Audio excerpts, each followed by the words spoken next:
दोस्तों, भोजपुरी इंडस्ट्री में कुछ लोग अपने बाप का औलाद नहीं है, पड़ोसी का औलाद है। कैसी अपमानजनक बातें कर रहा है लौटा, ये अश्लील है ये लोंडा। एक मिनट, आप लोग वीडियो छोड़ के मत जाइए। ये आप लोग को नहीं बोल रहा हूँ, ये उन लोगों को बोल रहा हूँ जो लोग हमेशा यही चाहते हैं पवन भैया और खेसारी भैया आपस में लड़ते रहे, कंट्रोवर्सी करते रहे, विवाद करते रहे। मैं उसी को गाली दे रहा हूँ। तो आप लोग निश्चित हो कि इस वीडियो को पूरा देखिए, क्योंकि अगर ये वीडियो को आप लोग पूरा नहीं देखेंगे ना तो आप लोग के मन में जो एक गलत फहमी बैठा है वो कभी भी दूर नहीं होगा। तो अपनी गलत फहमी को दूर कीजिए, इस वीडियो को पूरा देख के। तो चलिए आज का वीडियो शुरू करते हैं। वीडियो शुरू करने से पहले आप लोग को मैं अपना परिचय दे देता हूँ। दोस्तों, मेरा नाम है बैजनाथ और आप देख रहे हैं हमारे यूट्यूब चैनल BM न्यूज। दोस्तों, हाल ही में खेसारी लाल इन खबर न्यूज पर एक इंटरव्यू दिया और उस इंटरव्यू में खेसारी भैया से ऐसे सवाल पूछे जिस सवाल के बारे में खेसारी भैया सपने में भी कल्पना नहीं किया था। हालांकि खेसारी भैया हर एक सवाल का जवाब बहुत ही सूझबूझ और समझदारी से दिया, लेकिन फिर भी कुछ चूतिया यूट्यूबर और कुछ चूतिया लोग खेसारी भैया का इंटरव्यू डाउनलोड करके उसको गलत तरीका से डाल रहा है। तो आज उन्हीं लोग को बढ़िया से रियलाइज करेंगे। मजा आया।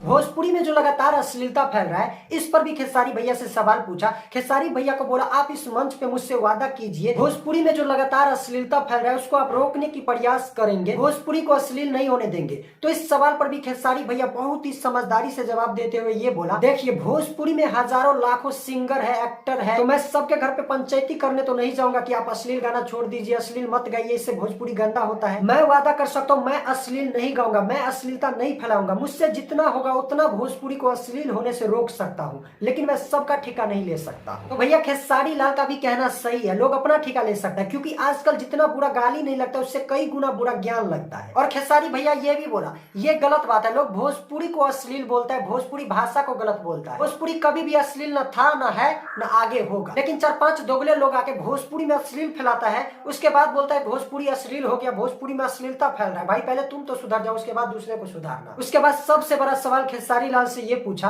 क्या भोजपुरी इंडस्ट्री में कभी भी पावर स्टार और ट्रेंडिंग स्टार एक साथ काम करेगा? तो फिर खेसारी लाल बोला, ये सवाल मुझसे नहीं, आप पवन भैया से जाके पूछिए, वो मेरे साथ काम करना चाहता है या नहीं। क्योंकि भोजपुरी में पहले मनोज तिवारी आया, फिर रवि किशन आया, उसके बाद निरहुआ आया, तो जब बड़ा चाहता है उसके बाद छोटे एक साथ काम करते हैं। मैं तो रेडी हूँ पवन भैया के साथ काम करने के लिए, लेकिन पवन भैया चाहेगा तो ना। लेकिन एक बात है, जैसे बॉलीवुड में प्रोड्यूसर और डायरेक्टर सलमान खान और शाहरुख खान को एक साथ एक फिल्म में नहीं ले सकते हैं, वैसे ही भोजपुरी इंडस्ट्री में भी होता है, प्रोड्यूसर डायरेक्टर पवन सिंह और खेसारी लाल को एक साथ एक फिल्म में नहीं ले सकता, क्योंकि उन दोनों का फीस जो है ना वो बहुत ही कड़क है, टाइट है, समझ रहे हो ना। उसके बाद दूसरा सवाल खेसारी लाल से ये पूछा, हाल ही में पवन सिंह का जन्मदिन गुजरा, तो खेसारी लाल पवन सिंह को विश क्यों नहीं किया, बधाई क्यों नहीं दिया? तो फिर खेसारी लाल जवाब देते हुए ये बोला, जिस दिन पवन भैया का बर्थडे था, जन्मदिन था, उस दिन मैं किसी प्रॉब्लम में था, व्यस्त था, इसीलिए बधाई नहीं दे पाया। लेकिन मेरे बधाई देने से या नहीं देने से वो थोड़ी ना होगा कि उस दिन वो जन्म नहीं लेगा। नहीं, अगर मेरे बधाई देने से कुछ होता है तो मुझे बोलिए, मैं सब दिन लाइव आके हैप्पी बर्थडे विश करूंगा। उसके बाद तीसरा सवाल खेसारी लाल से ये पूछा, भोजपुरी इंडस्ट्री में सारे हीरो एक एक करके पॉलिटिक्स में जा रहे हैं, पहले मनोज तिवारी गया, उसके बाद रवि किशन गया, उसके बाद दिनेश लाल गया, तो अब किसका नंबर है, पवन का या खेसारी का? तो फिर खेसारी लाल बोला, अभी पवन भैया को जाना चाहिए, क्योंकि हर चीज का एज होता है और मेरा एज अभी नहीं हुआ है कि पॉलिटिक्स में जाए, और पवन भैया मेरे से पहले आए हैं तो पहले उसी को जाना चाहिए। उसके बाद इन खबर वाले हंसते हंसते खेसारी भैया से ये पूछ दिया, क्या पवन सिंह बुढ़ा गए हैं, क्या बुढ़ा हो गए? तो फिर खेसारी लाल भी मजे लेते हुए ये बोल दिया, अब पवन भैया किसी हीरोइनी के साथ डांस करता है, रोमांस करता है, तो थोड़ा अंकल टाइप जैसे लगते हैं। इतना बोल के खेसारी भैया ये भी बोल दिया उसी वक्त, मैं ये सब मजाक कर रहा हूँ, यहाँ पे सब मजाक कर रहा है, इसीलिए मैं भी मजे लेते हुए ये सब बोल रहा हूँ, आप लोग इस बात को सीरियस मत लीजिएगा, विवाद मत करवाइएगा। लेकिन फिर भी कुछ कुत्ते लोग अपने चूजा जैसे में चोटी दिखाते हुए विवाद करवा रहे हैं, जानबूझ के विवाद कर रहे हैं। खेसारी लाल पवन सिंह को ये बोल दिया, ये बोल दिया, ये बोल दिया, रुक जा के नागमणि लेके जाएगा पूरी। अरे भैया हर चीज के लिमिट होता है, आप लोग लिमिट मत पार करिए। अगर आप लोग सच में भोजपुरी इंडस्ट्री को आगे बढ़ाना चाहते हैं ना तो फिर कंट्रोवर्सी मत करवाइए, कंट्रोवर्सी करके भोजपुरी इंडस्ट्री आगे नहीं बढ़ेगा, मिलजुल कर आगे बढ़ेगा। आपको नहीं लगता है खेसारी भैया का इंटरव्यू पवन भैया भी देखा होगा? जब पवन भैया को कोई दिक्कत नहीं होता है, कोई प्रॉब्लम नहीं होता है, तो फिर आप लोग के पिछवाड़े में क्यों खुजली हो रहा है? गजब बेइज्जती है। इसलिए आप लोग से हाथ जोड़ कर रिक्वेस्ट करता हूँ, आप लोग भोजपुरी को बर्बाद मत कीजिए। वो अलग बात है, भोजपुरी इंडस्ट्री में आए दिन किसी न किसी बात को लेकर विवाद होते रहते हैं, लेकिन विवाद होता है जब कोई गलती करता है तब, लेकिन बिना गलती के विवाद होगा ना तो भोजपुरी इंडस्ट्री बर्बाद होगा। अगर आप लोग मेरे बात से सहमत है तो कमेंट बॉक्स में भोजपुरी जिंदाबाद जरूर लिखें, और किसी को मेरे बात से प्रॉब्लम हो तो उससे मैं हाथ जोड़ के माफी मांगता हूँ, प्लीज मुझे माफ कर देना। और इसी तरह के न्यूज सबसे पहले देखने और जानने के लिए चैनल को भी सब्सक्राइब कर देना। जय हिंद।